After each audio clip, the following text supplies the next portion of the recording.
Bonjour Anne, je suis ravie de t'accueillir. Donc Anne, tu es une experte. Est-ce qu'on peut dire une experte en Vastu Shastra ou on n'est jamais expert du Vastu Shastra, tu vas me dire?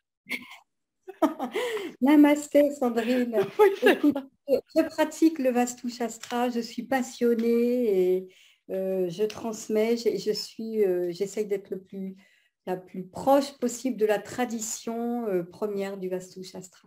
Voilà. Ah bon, Bon, on va c'est dire peut-être ça un comme titre ça. un peu long. Sur une carte d'affaires, c'est compliqué, mais on comprend le sens. Parfait. Voilà, enfin bon, la notion d'expertise ou de maîtrise, hein, Oui, je les rejette pas, mais c'est loin de ma personnalité, quoi. Voilà, donc ok. Je voulais en aborder un petit 5 minutes avec toi, 5 ou 10 là. Un peu cette notion de on n'habite pas un lieu par hasard, on ne le choisit pas par hasard, il a des choses à nous raconter et malheureusement parfois, hein, c'est comme ce que j'étais en train de dire sur moi, c'est on répète des habitations qui finalement se disent mon Dieu, mais pourquoi, qu'est-ce que j'ai pas encore compris? Donc karma, pas karma, comment on exprime ça avec le Vastu, cette idée que la maison a quelque chose à nous apprendre et qu'on peut éventuellement aller plus loin avec ça. Mhm.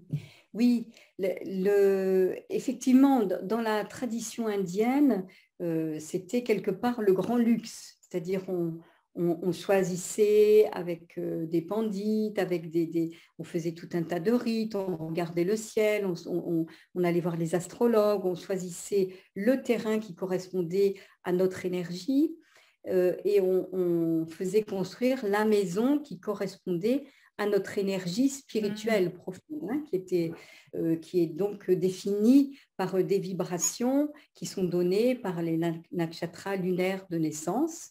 Voilà, et c'est accompagné du début jusqu'à la fin de rites et c'est extrêmement puissant. Au jour d'aujourd'hui, ben, la recherche d'appartements, la recherche de maisons, et même lorsqu'on veut acheter ou faire construire, on n'a pas, on a l'impression de ne pas avoir tous les choix possibles. Et bien souvent, on fait avec les contraintes qu'on a ou les contraintes de l'environnement.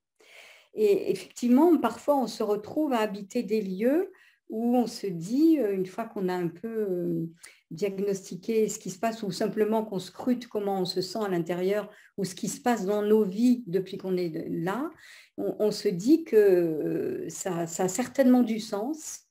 Euh, En tout cas, pour moi, c'est manifeste depuis l'extérieur, ça a du sens. Et l'habitat, c'est un outil d'évolution et aussi un levier d'évolution. Si tout à coup, depuis que je vis dans tel endroit, tout est bloqué pour moi, tout est figé, qu'est-ce que ça veut dire?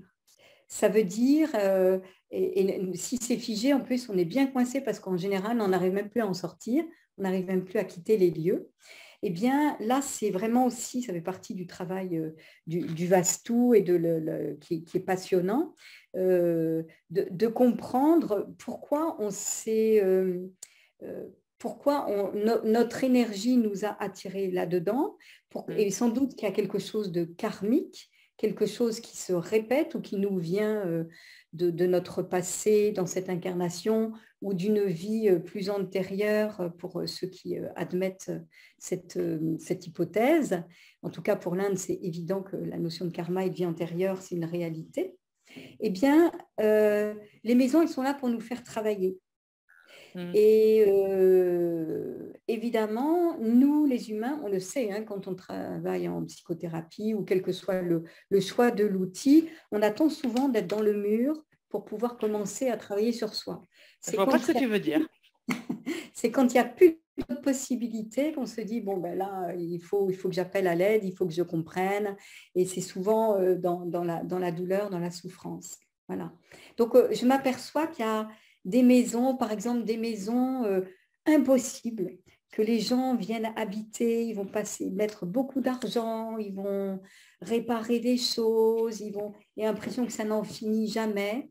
Et ça peut coller, par exemple, avec des histoires de vie de ces personnes où ils viennent d'une famille où il y avait, par exemple, de la maltraitance.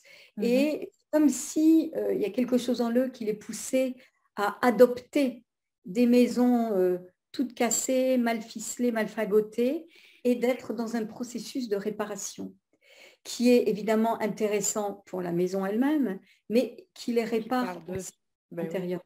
Oui, parce que en Inde, le microcosme, et c'est en miroir avec le macrocosme. C'est-à-dire ce qui se passe dans mon habitat, ça se passe aussi à l'intérieur de moi. Mon habitat est le reflet de ce que je suis. Et donc, si ça ne me convient pas, eh ben, essayons de comprendre, essayons de voir ce qui se passe. Donc, ça peut être aussi, en tout cas, le Vastu, en modifiant l'énergie, va tout à coup permettre à la personne de sortir de cette problématique un peu nouée, là, et de comprendre ce qu'elle a à comprendre et d'être libérée. Voilà, ouais. voilà. Et c'est pour ça que, bon, c'est fictif comme scénario, mais deux personnes qui vivraient dans la même configuration de maison n'auront peut-être pas le même résultat au niveau du Vastu. Parce que ça va dépendre de leurs énergies, ça va dépendre de leur karma, ça va dépendre de leur véritable désir de mettre en mouvement quelque chose. Pour certains, ça va être pouf, le tremblement de terre, mais au sens positif, qui va les propulser là où ils veulent être, ils vont trouver leur place. Pour d'autres, ça sera peut-être des pas en avant qui va les amener un peu plus loin sur ce chemin.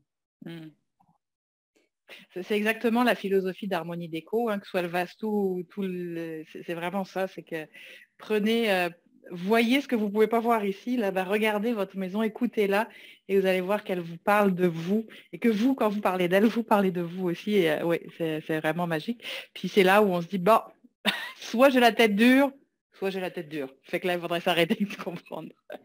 Merci beaucoup, Anne. Si vous voulez en savoir plus sur le Vastu Shastra, n'hésitez pas, dans le programme Aime-toi, on a une interview complète de Anne sur le Vastu pour en savoir un petit peu plus. Merci beaucoup, Anne. Merci, namasté, Sandrine. Merci.